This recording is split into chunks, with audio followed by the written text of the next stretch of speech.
ভাঙড়ে আইএসএফ দলে আবারও বড়সড় ভাঙন।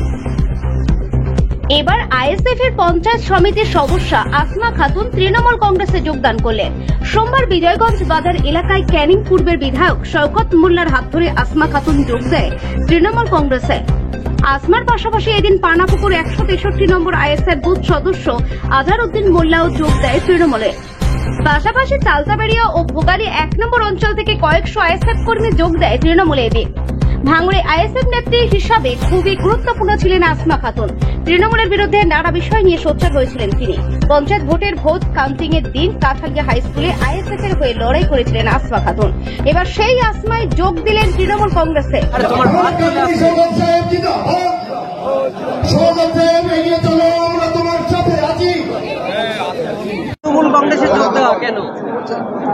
উন্নয়নের জন্য, দীর্ঘদিন ভাঙড়ে উন্নয়ন হয় না, উন্নয়নের স্বার্থে তৃণমূল কংগ্রেস এসেছে।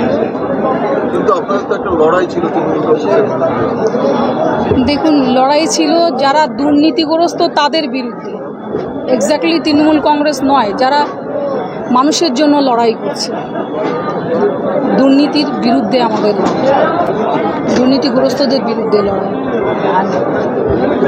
ভোটের পরে নওশাদ সিদ্দিকীকে সেভাবে দেখা গেল না, বা যারা আহত হয়েছে তাদের পাশে আসতে তাকে দেখা গেল না। এটা নিয়ে কি বলবেন, নওশাদ সিদ্দিকীর ভূমিকা নিয়ে কি বলবেন? দেখুন, আমি একটা কথাই বলবো, যারা ওনার জন্য জান দিয়ে লড়াই করছে সবার ক্ষেত্রেই প্রিয় মানুষগুলোর পাশে সদা সর্বদা থাকা উচিত। তাদের পাশে দাঁড়ানো, বিপদে তাদের পাশে দাঁড়ানো, তাদের পরিবারের পাশে দাঁড়ানো, এটা মানুষের নৈতিক কর্তব্য। 2 বছর ধরে আপনারা অনেক স্বপ্ন দেখালেন ভাঙড়ের মানুষকে, নওশাদ সিদ্দিকী সাহেব স্বপ্ন দেখালেন, সেগুলোর তাহলে ভবিষ্যৎ? দেখুন, স্বপ্ন এটা মানুষকে স্বচ্ছতা জন্য, স্বচ্ছতা দেখানো, দুর্নীতিকে হটানো, দুর্নীতি মুক্ত ভাঙড় বা দুর্নীতি মুক্ত বাংলা গড়ার জন্য। সেটা যেমন ছিল তেমন আগামীতেও থাকবে। আমরা তো মানুষের জন্য সবসময় এটা বলি, মানুষের অধিকারের জন্য লড়াই করছি। দেখতে হয় পশ্চিমবঙ্গের মুখ্যমন্ত্রী, উনি হচ্ছেন মাননীয় মুখ্যমন্ত্রী, উনি হচ্ছেন মহিলা, উনি লড়াই করছেন মা বোনেদের জন্য, অনেক উন্নয়নমূলক কাজ করছেন যেগুলো বিগত দিনে কোনো সরকার করেনি। বা আমাদের দলের সেকেন্ড ইন কমান্ড অভিষেকদা করছেন। এখানে আপনি দেখুন একটা জিনিস, ভাঙড়ের এমএলএ, ভাঙড়ের মানুষ জানে কতটুকু সময় দেয় না দেয়। আমি ওনার বিষয়ে বেশি কিছু বলবো না, সম্মান করি, শ্রদ্ধা করি, যেহেতু আমরা ফুরফুরা শরীফকে মান্যতা দিই, আমাদের হৃদয়ে স্থান আছে, সদা সর্বদা আমাদের মাথায় থাকবে। সেই সঙ্গে বলবো, আমাদের ক্যানিং পূর্বের পাশের বিধায়ক শওকতদা, উনি কিন্তু ভাঙড়ে মাটি কামড়ে পড়ে আছেন, এটা আমরা দেখছি, যেটা বাস্তব কথা বলতে তো অসুবিধা নেই। মাটি কামড়ে পড়ে থেকে লড়াই করেছে, যে লড়াইটা আমাদের দেওয়া উচিত ছিল সেটা আমরা মনে করি যে আমরা সেইভাবে দিতে পারিনি, কিন্তু উনি দিয়েছেন। ভাঙড়ের মানুষের পাশে কিন্তু সদা সর্বদা থেকেছেন। সকলকে শুভেচ্ছা জানাই। আপনারা দেখছেন ইনসাফ টিভি, আর ইনসাফ টিভির পক্ষ থেকে আমি দেলোয়ার ইসলাম। দর্শক, বেশ কয়েকদিন ধরে কোনো ভিডিও আপলোড করতে পারিনি, ক্ষমা চেয়ে নিচ্ছি। কারণ যে এই যে ভিডিও তৈরি করার বা ভিডিও বানানোর, খবর তৈরি করার, খবর নতুন করে আপলোড করার মানসিকতাটা এই মুহূর্তে নেই। দর্শক, ভাবছিলাম হয়তো ইউটিউবটা ছেড়ে দেবো, ইউটিউবে আর কাজ করবো না। কারণ যে পরিস্থিতি শিকার আমরা হচ্ছি, তাতে করে আমি ভেবেছিলাম হয়তো ইউটিউবটা ছেড়ে দিয়ে কাজকাম করবো, অন্য কোনো কাজ। ইউটিউবটা আর কন্টিনিউ করবো না, এই খবরগুলো আর কন্টিনিউ করা যাবে না। যে পরিস্থিতিটা তৈরি হয়েছে দর্শক, আর যে ভিডিওটা দেখছিলেন সেই ভিডিওতে বিস্তারিত আলোচনা তো অবশ্যই করবো। আগে আপনাদেরকে জানিয়ে রাখি কেন ভিডিও আপলোড করিনি দর্শক, সেটা পরে জানাবো। কারণ আপনারা আগ্রহের অধিক আগ্রহ রয়েছেন যে দেলোয়ার ভাই কি বলবে, আমরা শুনবো। দর্শক, যেটা বলছিলাম আর কি, নিয়ে এসছে ইনি যে মহিলাটা আর কি যে খবরগুলো বলছিলেন, তৃণমূল কংগ্রেসে জয়েন করেছে আইএসএফ ছেড়ে, ইনি হচ্ছে ভাঙড় 1 নম্বর ব্লকের অঞ্চলের সমিতি, গ্রাম পঞ্চায়েত সমিতি আর কি। এই সমিতির টিকিট নিয়ে জিতেছিলেন। যে নামটা উঠে আসছে, ইনি হচ্ছে আসমা বিবি। বেশ আমরা দেখেছিলাম 21-এর নির্বাচন থেকে প্রথম সারির মুখ আর কি ইনি ছিলেন আর কি। আইএসএফ তৈরি হওয়ার পর থেকে একটি মাত্র মহিলা যে আইএসএফ এর হয়ে প্রথম সারিতে কাজ করছে। তারপরে কিন্তু বাকি কোনো মহিলাকে আমরা দেখতে পাইনি, সেভাবে আমাদের কাছে খবর আসেনি। ইনি হচ্ছেন গ্রাম পঞ্চায়েত সমিতির মেম্বার।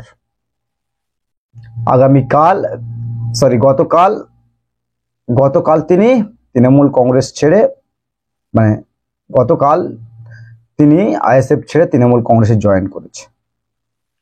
আর দর্শক, এটা নিয়ে কিন্তু যেটা বলা হচ্ছিল, এটা নিয়ে বলা হচ্ছে বিভিন্ন পোস্ট বিভিন্ন মিডিয়াতে করছে বা বিভিন্ন মিডিয়া খবর করছে, যেটা বলা হচ্ছিল আর কি, বিভিন্ন ইলেকট্রনিক মিডিয়াগুলো বা বিভিন্ন তৃণমূল কংগ্রেস কর্মী যারা বলছিলেন যে হ্যাঁ এটাই তো আইএসএফ চেয়েছিল আর কি, যে দুর্নীতিগ্রস্ত হবে, যার দলে পুষবে না চলে যেতে পারে, নওশাদ সিদ্দিকী সাহেবের কথা।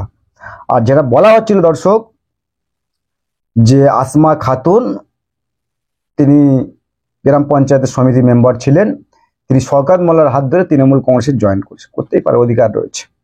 কিন্তু দর্শক, যেটা বলা হচ্ছিল যে প্রথম সারিতে লড়াই করার ফলে তার যে উপরে অ্যাটাক হওয়ার সম্ভাবনা ছিলেন বা আরো অনেক অনেক ব্যাপার ছিল দর্শক, সেগুলো আমি বিস্তারিত আলোচনা করব। তার আগে জানিয়ে রাখি যে এই যে মহিলাটা শওকত মোল্লা সাহেবের হাত ধরে আর কি, ক্যানিং পাশের বিধানসভার বিধায়ক ক্যানিং পূর্ব, ওটা হচ্ছে ভাঙড়, তো তার হাত ধরে তৃণমূল কংগ্রেসে জয়েন করেছে, খুব ভালো কথা। কিন্তু যেটা তিনি বলছিলেন যে তৃণমূল কংগ্রেসের উন্নয়ন দেখে বা মমতা ব্যানার্জি দলের তার উন্নয়ন দেখে তিনি আইএসএফ ছেড়ে তৃণমূল কংগ্রেসে জয়েন করেছেন। তাহলে এই 3 বছর 21 থেকে 24 এই মধ্যখানে 3-4 বছর আইএসএফ এর হয়ে লড়াই করেছে এবং তৃণমূল কংগ্রেসের বিরুদ্ধে বিস্ফোরক মন্তব্য অভিযোগ করে গিয়েছে। আর এই যে ব্যক্তিটার যে হাত দেখতে পাচ্ছেন ভিডিওতে, এই যে ব্যক্তিটার হাত ধরে দলে উঠছেন ক্যানিং পূর্বের বিধায়ক শওকত মোল্লা, তাকে তো জানাতাই দর্শক বলেছেন তিনি, সেটা তো খবর আমরা অবশ্যই করবো যে শওকতের বিরুদ্ধে বিধায়ক শওকত মোল্লার বিরুদ্ধে, মাফ করবেন, বিধায়ক শওকত মোল্লার বিরুদ্ধে কিরকম ভাষায় আক্রমণ করেছিলেন এবং এখন যে কথাগুলো বলছেন যে দলের second in commander Abhishek Bandyopadhyay বা ব্যানার্জি, তার ব্যাপারে যেভাবে আলোচনা করছে, এটা কিন্তু গত 1 মাস পিছনে গেলে তার ব্যাপারে সমালোচনা, সেসব দর্শক ছি মানুষ জনগণের ভোট নিয়েছে গ্রাম পঞ্চায়েত সমিতির, এতগুলো মানুষের ভোট নিয়ে সেই দল ত্যাগ করে তৃণমূল কংগ্রেসে বা অন্য দলে চলে গিয়েছে। আমাদের কথা হচ্ছে পরিষ্কার দর্শক, আমাদের কথা পরিষ্কার যে হ্যাঁ হয়তো তৃণমূল কংগ্রেস ভালো, তাহলে এখন কেন ভালো হচ্ছে? এই 3 বছর যে লড়াইটা করেছেন, তারপর তিনি নওশাদ সিদ্দিকী সাহেবের সঙ্গে জেলও 42 দিন তিনি খেটেছেন, 42 দিন বেশি নওশাদ সিদ্দিকী সাহেব 42 দিন ছিলেন, তারপর তাদেরকে জামিন করেছেন। তাহলে আমাদের কথা বক্তব্য খুব পরিষ্কার, আমাদের কথা খুব পরিষ্কার যে তাহলে 3 বছর পরে হঠাৎ এসে মনে হলো যে না, আইএসএফ মানুষের পাশে থাকতে পারবে না, মানুষের উন্নয়ন করতে পারবে না। তাহলে আমাদের বক্তব্য এত পরে কেন? তাহলে তিনি যখন জিতেছিলেন সমিতি থেকে, তিনি ভালো করে জানতেন যে এই আইএসএফ নামক দলটা এখানে জিতলে পারে মানুষের পরিষেবা সেবাটা দেওয়া যাবে না, কারণ শাসকের চাপে অনেক সময় পঞ্চায়েত সমিতিগুলোকে বা পঞ্চায়েতগুলোকে মেম্বারগুলোকে ঠিকঠাক মতো তাদের বুঝিয়ে দেওয়া হতো না বা দেওয়া হয়নি, অভিযোগ যে আসছে দর্শক। কিন্তু এতদিন পরে এসে মনে হলো যে না, তৃণমূল কংগ্রেসে গিয়ে মানুষের উন্নয়নটা দর্শক করতে পারবো বা করব। আর তিনি যে বার্তা সেখান থেকে দিচ্ছেন যে আমি যে যোগ দিয়েছি তৃণমূল কংগ্রেসে, কিন্তু আমি যখন উন্নয়নের নিরিখে এসছি, তাহলে কে তৃণমূলকে, আইএসএফকে, বিজেপিকে, সিপিএম আমি দেখবো না, সবার উন্নয়ন করব। তাহলে দর্শক আমাদের কথা পরিষ্কার যে এতদিন কেন আসেনি? এই যে এতদিন মধ্যখানে 3-4 বছর চলে গেল, বা সমিতি হওয়ার পরে সম্ভবত 1 থেকে 1.5 বছর হচ্ছে আর কি। এখন হঠাৎ এসে মনে হলো যে তৃণমূল কংগ্রেসের ছায়াতলে থাকতে হবে না, তো উন্নয়ন করা যাবে না। তাহলে যে এই যে অভিষেক বন্দ্যোপাধ্যায়ের, শওকত মোল্লা সাহেবের ব্যাপারে যে সমস্ত দুর্নামগুলো করেছিলেন, তাহলে সেগুলো মিথ্যা। আর উনি বলছেন, সব আপনারা শুনছিলেন সমস্ত কথাগুলো বলছিল, আর আমি খালি ভাবছিলাম যে ইনি তো মনে হয় যে 1 মাস আগে বিগত নওশাদ সিদ্দিকী সাহেবের সঙ্গে লোকসভা নির্বাচনে যখন মিটিং মিছিল হচ্ছে, ইনি বক্তব্য ভাঙড়ের মানুষকে কাছে রেখেছিলেন, বা সেখানে বিভিন্ন মিটিং মিছিলে তিনি গিয়েছেন, বা যে অভিযোগ আমাদের কাছে আসছে, ইনি নাকি ভিতর থেকে কোনো একটা ব্যাপার হচ্ছে। যাই হোক দর্শক, তার সত্যতা এনএসআর টিভির কাছে নাই, হয়তো সেই খবরটা আমরা করতে পারি না, আগামী দিনে হয়তো করবো। কিন্তু দর্শক, যে হঠাৎ মনে হলো যে তৃণমূল কংগ্রেস মানে খুব ভালো দল, খুব উন্নয়নের দল, মমতা ব্যানার্জি যে সমস্ত মেয়েদের জন্য লক্ষ্মীর ভান্ডার থেকে শুরু করে যে উন্নয়নগুলো করছে খুবই ভালো, তাহলে হঠাৎ কেন মনে হলো? এই যে 3-4 বছর কেন মনে হলো না? দর্শক, দুটো বিষয় থাকতে পারে দর্শক, আমাদের বিশ্লেষণ আলোচনা বলতে দুটো বিষয় আমরা মনে করছি দর্শক, যে হয়তো আসমা বেগম বা বিবি তিনি তাকে অর্থর লোভ মানে দেখিয়েছে আর কি, যেটা অভিযোগ দর্শক আসছে, আমরা মানে মনে করছি তাকে অর্থর লোভ দেওয়া হয়েছে, তাই তার হঠাৎ মনে হলো তৃণমূল কংগ্রেসে জয়েন করব। আর নয়তো দ্বিতীয় দিক একটা হতে পারে দর্শক, হতে পারে, এগুলো কিন্তু সম্পূর্ণ আমাদের সমীকরণ, এগুলো একটাও নাও হতে পারে। কিন্তু দর্শক, যেটা আমি আনুমানিক করছি আর একটা দিক হতে পারে, এক তো অর্থর কাছে বিক্রি হয়ে যাওয়া, কারণ এর আগে অনেক পঞ্চায়েত আইএসএফ এর পঞ্চায়েত তৃণমূল কংগ্রেসে জয়েন করেছে, কনভার্ট করেছে। তাহলে আসমা বিবির ক্ষেত্রে কিন্তু দুটি মানে কারণ থাকতে পারে, যেটা বিশ্লেষণ করে আমরা পাচ্ছি আর কি। এক, অর্থর কাছে তিনি বিক্রি হয়তো হয়ে যেতে পারে। আর দ্বিতীয়ত দর্শক, যে ওনার যে কথার হিসাবে আমি দেখছিলাম, কেন বলছি অর্থের কাছে বিক্রি হয়ে যেতে পারে, কারণ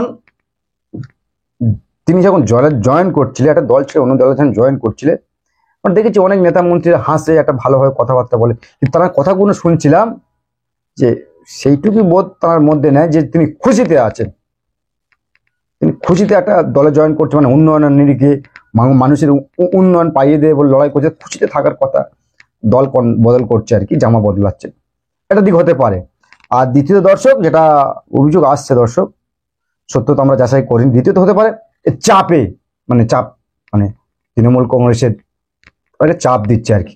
যেমন আমরা দেখেছি আইএসএফ এর একমাত্র বিধায়ক, তাকে যেভাবে চাপ দেওয়া হচ্ছিল আর কি, দল বদল করার জন্য টাকার অফার করা হচ্ছিল, যেটা আর কি নওশাদ স্যার নিজেই অভিযোগ করেছেন, এটাকে কখনো অর্থর লোভ দেওয়া হচ্ছিল, কখন চাপ সৃষ্টি করা হচ্ছিল যে দল বদল করতে হয়, কনভার্ট করতে হবে। তাই হয়তো আসমা মানে বিবির ক্ষেত্রে হয়তো হতে পারে, এটাকে প্রেশার দেওয়া হচ্ছে, দল বদল করতে হবে, তৃণমূলে জয়েন করতে হবে, তবে উন্নয়ন করতে হবে। হয়তো তিনি উন্নয়নের নিরিখে তৃণমূল কংগ্রেসে গিয়েছে, কিন্তু ভোটার দর্শক কিন্তু নিয়ে যেতে পারেনি, কারণ সেখানে বিপুল ভোটে একটা আসমা বিবি তিনি পঞ্চায়েত সমিতির মেম্বার হয়েছিলেন। আর দর্শক, শাসকের বিপক্ষে কিন্তু উন্নয়ন কিন্তু ভাঙড়ের মানুষ কেন, সারা বাংলার মানুষ জানে কিন্তু দর্শক, যে এই 1 কিলো ডাল, 2 কিলো চাল, লক্ষ্মীর ভান্ডার, একটা তিরপল, এগুলো পাওয়ার জন্য কিন্তু আইএসএফকে ভোট দেয়নি। গণতন্ত্র বাঁচাতে, চোর মুক্ত করতে, তারা যেভাবে কথাগুলো আইএসএফ এর বিধায়ক বলে, সেই হিসাবে কিন্তু এই যে মানুষগুলো ভোটটা তাকে দিয়েছিলেন। তাহলে আপনি উন্নয়নের জন্য চলে যাবেন? হতে পারে কোনোদিন? উন্নয়ন ভাঙড়ের মানুষ চায়নি বলে তো মানে আইএসএফকে ভোট দিয়েছেন। আপনি আর মানুষের মানে কত মানে সমাজ মানে দরদি আর কি, মানুষের জন্য আমি তৃণমূল কংগ্রেসের দলে এসেছি।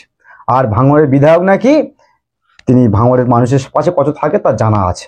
বেশি কিছু মন্তব্য তিনি করতে বলছে দর্শক, আমি শুনছিলাম, বেশি কিছু মন্তব্য করব না, কারণ আমরা ফুরফুরা শরীফকে মানি, আর মানি বলে তাই আইএসএফকে ছেড়ে তৃণমূল কংগ্রেস কনভার্ট করা, এইভাবে মানে আর কি, হয়তো মনে মানে, মুখে মানে, অন্তরে মানে না দর্শক, তিনি ভালোই জানেন কিভাবে তাকে মানে।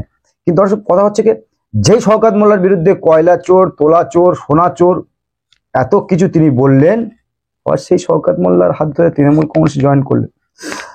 দর্শক, আমি ভাবছিলাম যে খবরটা করতে হবে, তাই দর্শক খবরটা করলাম।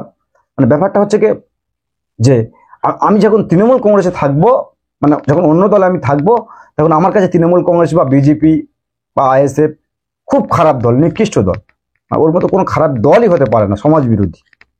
মানে যখন আমার কাছে মানে অন্য দলে আমি থাকবো, কিন্তু যখন আমি সেখান থেকে কনভার্ট করে তৃণমূল কংগ্রেসে, বিজেপিতে, আইএসএফে যখন যাব, তখন সেই দলটা আমার কাছে কিন্তু খুবই ভালো দল, তার যে সুনাম সেটা করতেই হবে। আর তার আগে যখন অন্য দলে আমি ছিলাম, তার নামে সমালোচনা। কিন্তু আমাদের কথা হচ্ছে এই যে এত মানুষের ভোট তিনি নিয়ে বিশ্বাসঘাতকতা করেছেন, যেমনটা আমরা দেখেছিলাম সাগরদিঘি উপনির্বাচনে তৃণমূল কংগ্রেসের পক্ষ থেকে প্রার্থী হয়েছিলেন এবং বাম কংগ্রেস জোটের প্রার্থী হয়েছিলেন বাইরান বিশ্বাস, তিনি বিপুল একটা ভোটে জিতেছিলেন। সেখান থেকে জেতার পরে তিনি বলছেন যে সাগরদিঘির মানুষ কিন্তু জানতো যে উন্নয়নের নিরিখে ভোট দেওয়া যাবে না, তাই তারা শাসকের যখন সারা পশ্চিমবাংলা জুড়ে র্যামড্যামে বাজার ছিল, ভালো প্রভাব ছিল, সেই শাসকের বিরুদ্ধে গিয়ে কংগ্রেসকে ভোটটা দেয়, বাম সমর্থিত কংগ্রেস প্রার্থী। সে বাইরান বিশ্বাস, সে আবার দল পরিবর্তন করে উন্নয়নের নিরিখে তৃণমূল কংগ্রেসে নাকি এসছে। দর্শক দেখছিলাম এই যে দল বদল, মানুষের উপর যে একটা মানে ক্যান্ডিডেট যে হবে তার উপর যে বাংলার মানুষ, পশ্চিমবাংলার মানুষ যেটা ভারতবর্ষের মানুষরা বিশ্বাস করবে, এই যে দল বদল কিন্তু এরকম হতে থাকলে একটা মানুষের মধ্যে কিন্তু বিশ্বাস দর্শক উড়ে যেতে পারে বা উড়ে যাবে, স্বাভাবিকটা। কারণ মানুষের ভোটে যখন আমি নির্বাচিত হয়েছি, আমার মনে হয় যে দলে হোক না কেন আমার সেই দলে থাকা দরকার। কারণ মানুষের ভোটে আমি নির্বাচিত জনপ্রতিনিধি হয়েছি। যখনই জনপ্রতিনিধি হয়ে গেছি তখন নির্দিষ্ট কোনো দলের জন্য আমি নয়, জনসাধারণের জন্য, যে এলাকা থেকে আমি নির্বাচন হয়েছি। আর আসমা বিবি ইনি নাকি উন্নয়নের নিরিখে তৃণমূল কংগ্রেসে যাচ্ছে, পাকামো হচ্ছে। এগুলো পাকামো হচ্ছে যে উন্নয়নের নিরিখে আমার তৃণমূল কংগ্রেসে যেতে হবে কেন? মানে আইএসএফ তাহলে উন্নয়ন করতে পারবেন না? আপনি তো জানেন যে আইএসএফ থেকে উন্নয়ন করা যাবে না, কেন টিকিট নিয়েছিলেন আপনি? এই সুযোগটা নেওয়ার জন্য যে আইএসএফ থেকে জিতে, কারণ তৃণমূল কংগ্রেস ওখানে জীবনেও জিততে পারবে না। যে পরিস্থিতি দর্শক তৈরি শেখানো হয়েছে, কোনোদিনও জিততে পারবে না। তপস্যা করলেন অভিষেক বন্দ্যোপাধ্যায় যদি দায়িত্ব পায় ভাঙড়ে, সেখানে আইএসএফ ছাড়া অন্য কিছু হবে না। সেটি খবর আমরা পাচ্ছি দর্শক। আপনি তার সুবিধাটা নিতে গিয়েছিলেন, পাকামো হচ্ছে যে 10,000 মানুষের 20,000 মানুষের ভোট নিয়ে আপনি যে কোনো দলে কনভার্ট করবেন, পাকামো হচ্ছে। আর এগুলো বাংলার মানুষ বুঝে গিয়েছে। আবার কেউ কেউ দেখছিল দর্শক বলছিল যে এই যে আইএসএফ নামে দলটা, এটা নাকি 2026-এ আর থাকবে না, ফুস করে উড়ে চলে যাবে। মানে এমনটা মানুষের ধারণা আর কি, ইলেকট্রনিক মিডিয়াগুলো যারা, তার ধারণা এমনটাই। আর এই কথাগুলো আমরা বলি বলে আমরা আইএসএফ এর দালালি করি। আমি আজকের আইএসএফ থেকে চলে গেছি বলে এই কথাগুলো বলছি তাও না, একদম ভুল বুঝবেন না। যে কোনো দলে থেকে মানুষের গণতন্ত্রের অধিকার রয়েছে, দল করা আপনি করুন। আপনি একটা দল থেকে জিতে বিপুল ভোটে অন্য দলে চলে যাবেন, আমি বলছি এই মানুষের বিশ্বাস যোগ্যতাগুলো এগুলো কিন্তু নষ্ট করছে। আর আইএসএফ এর যিনি প্রতিষ্ঠাতা তিনি কিন্তু এখনো পর্যন্ত মুখ খোলেননি। কিন্তু আমরা দেখবো দর্শক যে শওকত মোল্লার হাত ধরে মানে কুখ্যাত দুষ্কৃতী, যাকে মানবাধিকার কমিশনার তাগমা দিয়েছিলেন, আর এই যিনি মহিলা আর কি, নাম নিতে চায় না, লজ্জা করছে না নাম নিতে, আর ইনি এই ভাঙড়ের স্টেজ থেকে আইএসএফ এর মঞ্চ থেকে ইনি বলেছিলেন কুখ্যাত দুষ্কৃতী শওকত মোল্লা, তিনি নাকি মানে তোলাবাজ, কয়লা অনেক কিছু আছে দর্শক, ইনি বলেছিলেন। সেগুলো তো আমরা শোনাবো, অবশ্যই পরস্পর শোনাবো। আর তার আগে শওকত মোল্লা সাহেব এই দলে জয়েন করার পর শওকত মোল্লা সাহেব কি বলছেন দর্শক সেটা শুনে নেওয়া যাক। আর অবশ্যই চোখ রাখবেন ইনসাফ টিভিতে, কমেন্ট বক্সে কমেন্ট করবেন। সকলকে অসংখ্য ধন্যবাদ। দেখুন, আমাদের দলের একটা নীতি আছে, দলে যারা আসতে চায় তাদেরকে আমাদের দলের পক্ষ থেকে স্বাগত জানানো উচিত। আর বিশেষ করে ভাঙড় বিধানসভায় যেদিন থেকে দায়িত্ব এসেছিলাম সেদিন থেকে মনে মনে একটা শপথ ছিল যে ক্যানিয়ে যখন উন্নয়ন হয় ভাঙড়ে তখন উন্নয়ন হওয়া উচিত। তো আজকে আমাদের বিরোধী দলে যারা ছিলেন, আসমাদি থেকে শুরু করে বা আরও যারা ইলেকটেড মেম্বার যারা ছিলেন, তারা যখন আমাদের দলে যখন যোগদান করে তখন আরও বেশি এখানে আমরা মনে করি যে আরও আমরা একটু উৎসাহিত হচ্ছি ভাঙড়টাকে আরও বেশি উন্নয়নের দিক থেকে শ্রীবৃদ্ধি করা, শক্তিশালী করা। মানে একজনও যদি দলে আসে, সাধারণ মানুষও যদি আইএসএফ থেকে কিংবা বিজেপি থেকে কিংবা সিপিএম থেকে আসে, আমরা দলের পক্ষ থেকে তাদেরকে স্বাগত। এই লড়াইটা আমাদের জারি থাকবে। দুর্নীতির সঙ্গে কোনো কম্প্রোমাইজ মমতা বন্দ্যোপাধ্যায়, অভিষেক বন্দ্যোপাধ্যায় করে না, আর আমরাও করব না। দুর্নীতি যারা করবে যত বড় নেতা হোক, তার কি ডেজিগনেশন আছে আমরা দেখব না, তাকে দল থেকে তাড়ানোর সমস্ত ব্যবস্থা আমরা করব, কারণ এটা মমতা বন্দ্যোপাধ্যায়, অভিষেক বন্দ্যোপাধ্যায়ের নির্দেশ। এক্ষেত্রে কোনো রকম এতটুকু পর্যন্ত সংকীর্ণতা থাকবে না।